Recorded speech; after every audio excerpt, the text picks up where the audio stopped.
हमारा आज का टॉपिक ऊर्जा का समविभाजन सिद्धांत। ऊर्जा के समविभाजन सिद्धांत के अनुसार, जैसा कि नाम से स्पष्ट है, ऊर्जा है वो समान रूप से ऊर्जा का समान रूप से विभाजन होता है। अब ये ऊर्जा का विभाजन किस प्रकार होता है, इसके लिए मैक्सवेल ने कहा कि ऊर्जा है, फॉर एग्जाम्पल जैसे हम काइनेटिक एनर्जी की बात करें, हाफ mv², तो यहाँ वेलोसिटी एक चर राशि है। घूर्णन गतिज ऊर्जा, रोटेशनल काइनेटिक एनर्जी 1/2 I ओमेगा², या पोटेंशियल एनर्जी 1/2 kx², चर राशि। तो मैक्सवेल के अनुसार ऊर्जा क्वाड्रेटिक द्विघाती फलन, यहाँ पर द्विघाती फलन मीन्स वेग, कोणीय वेग और स्थिति, चरों के द्विघाती फलन के रूप में है, और जो कि यहाँ पर जैसे v, यहाँ ओमेगा, और ये किसको प्रदर्शित कर रहे हैं? स्वतंत्रता की कोटि, degree of freedom.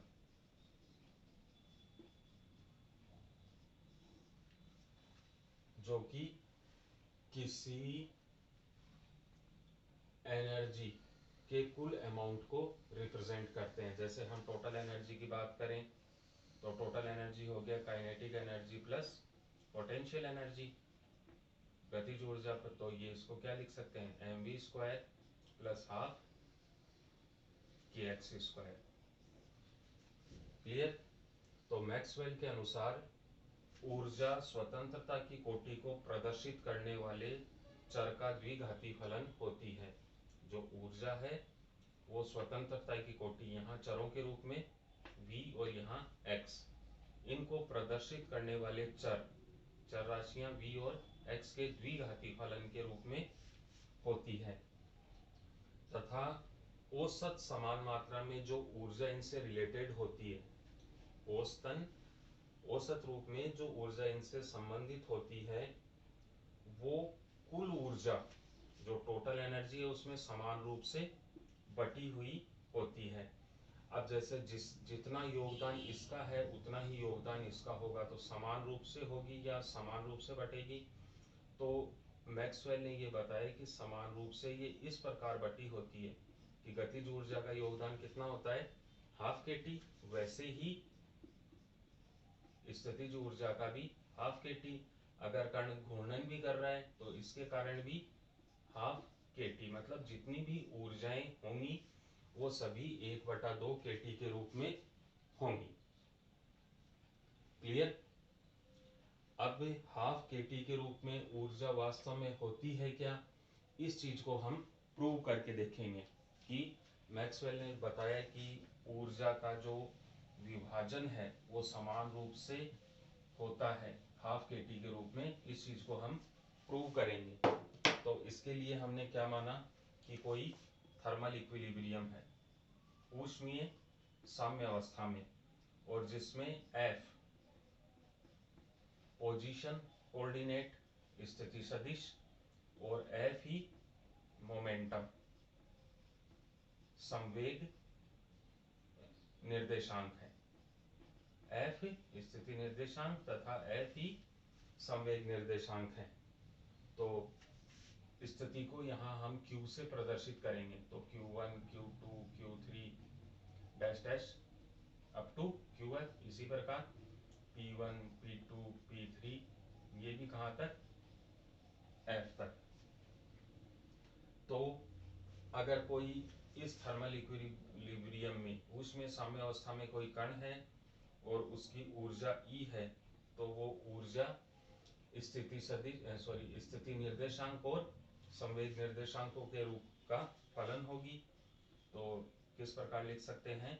Q1 Q2 up to Qf और P1 P2 से Pf तक, और इसको हमने लिख दिया this equation number 1 and this is equation number 2.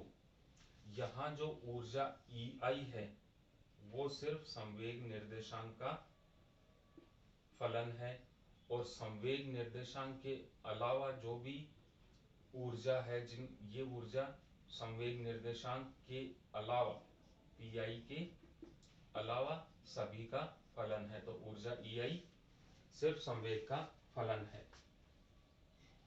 Clear? ऊर्जा ये है तो इसकी प्रोबेबिलिटी, तो प्रोबेबिलिटी भी इनका ही फलन होगी, Q1 से QF और P1 से PF तक, dQ1 dQ2 dP1 dP2 up to F तक। प्रोबेबिलिटी होती है P बराबर C e की पावर माइनस बीटा E, तो E माइनस बीटा E, तो E फलन है QF तक, और ये dQ1 dQ2 dP1 dP2 आगे से आगे। ये हो गया इक्वेशन नंबर 3। अब हम सिर्फ उस ऊर्जा की बात करेंगे जो सिर्फ संवेग पर निर्भर करती है। तो संवेग पर निर्भर करने वाली औसत ऊर्जा, संवेग पर निर्भर करने वाली ऊर्जा को हमने EI लिखा, तो औसत ऊर्जा क्या हो जाएगा, एवरेज एनर्जी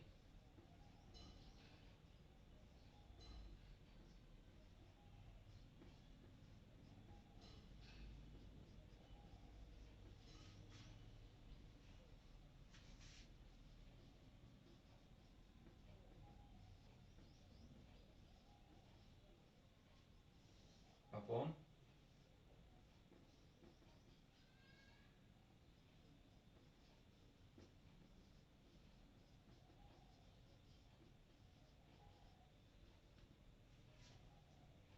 E की वैल्यू रखने पर C से C कट गया,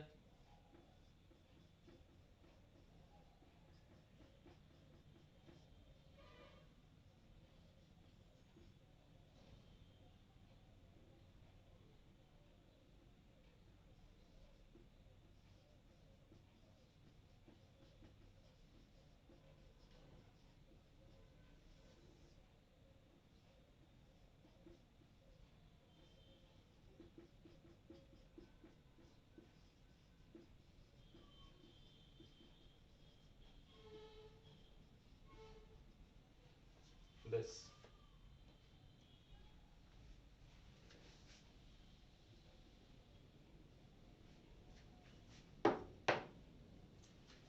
तो टुकड़े करने पर EI dPI e की power minus beta E dash dQ1 upon E की power minus beta EI dPI dQ1 dQ dP1।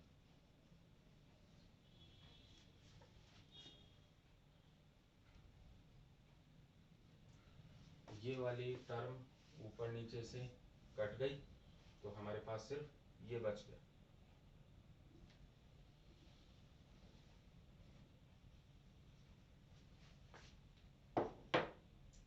अब इसको देखें,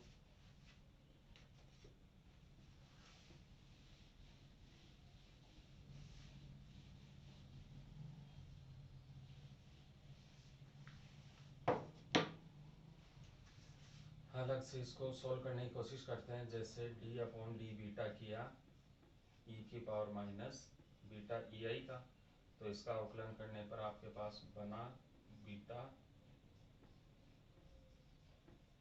EI दिस, ये वाली टर्म बन रही है। तो इसकी जगह, इस वाली टर्म की जगह हम क्या लिख सकते हैं, d upon D beta E की power minus beta E with, ये निशान इसके आगे माइनस का आ जाएगा, तो ई आई हो गया हमारे पास minus D upon D beta E की power minus beta E I D P I upon E की power minus beta E I D P I. अब देखो ये वाली टर्म एज इट इज है, अगर इसका अवकलन करते हैं तो एक तरह से ये हो जाएगा log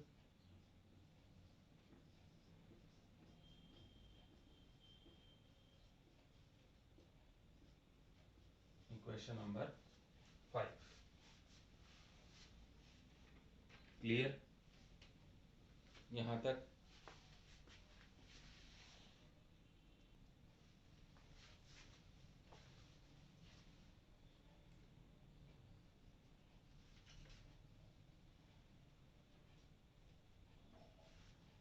अब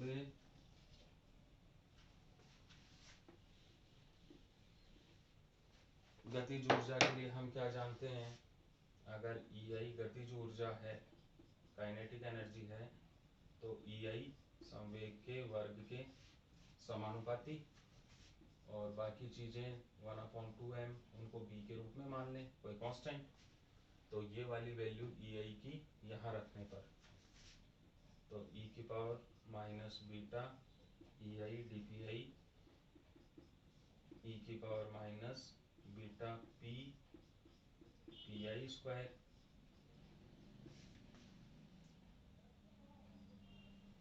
क्लियर? इसके बाद में दोनों तरफ इसका log लेने पर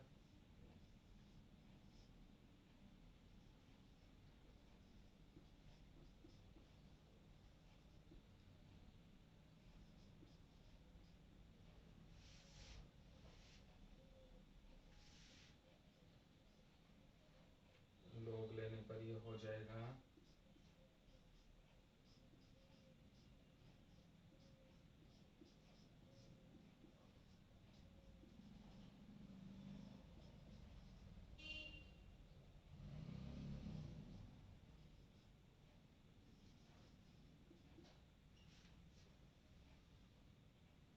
अब इसको हल करने पर आपके पास ये आया, तो कहने का मतलब ये है कि इसकी जगह ये वाली वैल्यू 0 हो जाएगी अवकलन करने पर, तो ये वाली वैल्यू यहाँ रख दीजिए।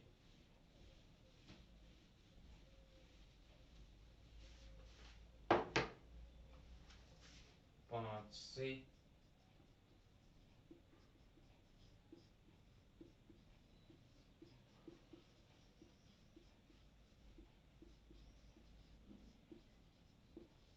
बाकी पद ऐसे कैसा, ये वाला 0 हो गया, माइनस और माइनस प्लस, और इसका करेंगे तो log बीटा का log x का x होता है, तो 1 अपॉन ये आ गया 2 बीटा, और बीटा हम जानते हैं क्या होता है 1 अपॉन के टी, तो ई आई बराबर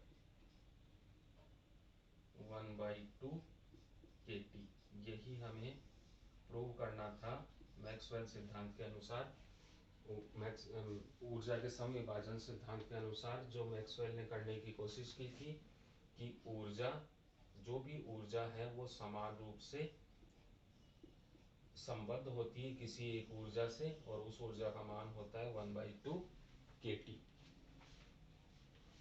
That's all for today. Thanks.